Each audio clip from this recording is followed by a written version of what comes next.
Hi guys, welcome back. Today's video is a review of my second Robert A. Heinlein novel that I've read in 2015. And this one was Stranger in a Strange Land, and thoroughly recommended by a good friend of mine. This particular edition was published in 2005, and it is the full unedited manuscript. Heinlein published two versions of this novel, one that was heavily edited in 1962, I believe,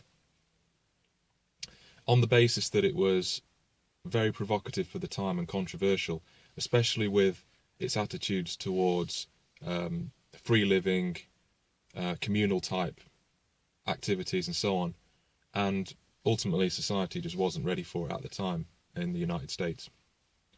So, having edited the book down from 220,000 words to about 160,087, I think it is, following Robert's death, his wife Virginia managed to get the full version released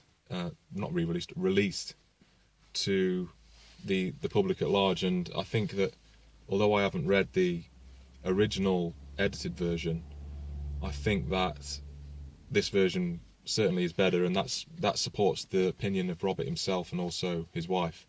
The long and short of it is that the book as it existed originally, the original transcript, is perfectly fine in terms of, you know, our attitudes today, and it's completely acceptable. I mean, there are a couple of instances whereby, you know, you could accuse the author of maybe sexism or misogynistic attitudes, but you have to be mindful of the time that the book was written. But anyway, on to the plot. The story concerns a human who is born on Mars. He's the only survivor of a crashed expedition, and he's also the heir to a vast financial empire on Earth. But he's raised by Martians, so technically he's not a man. You know, he's a man by birth, but the Martians have raised him with their values and language. And he makes a journey back home with the second expedition to Mars at the age of 25. And the novel basically tells a story about how he comes to understand human culture and values, and how he adapts to that society in terms of, you know, his experience of sex, of human nature and the human condition.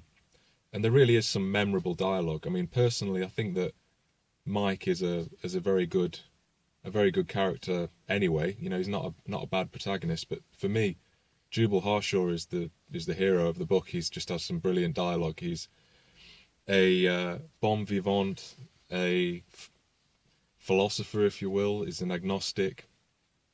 He likes to enjoy the fine things in life, but Jubal itself means father of all, and he serves as a father figure to Mike, and that'll be apparent when you come to read the book.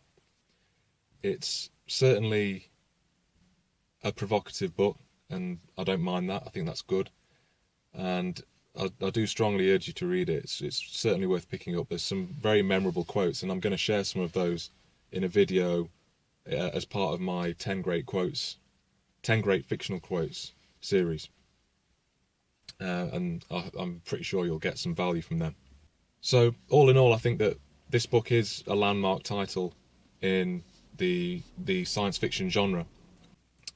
Anyone with an interest in libertarian values and attitudes, and, you know, some skepticism of religion and things like that, would certainly gain extra value from some of the material that's in this book. So, for more information, do check out my written review on Goodreads. I've done a pretty in-depth analysis of the novel there that you might find useful, and I've also posted that on my blog, so do check that out. But overall, the book does get a 5 out of 5 from me, and is certainly one of the classic science fiction books that I've come to read. So again, thanks for listening, guys, and do stay tuned. Thanks.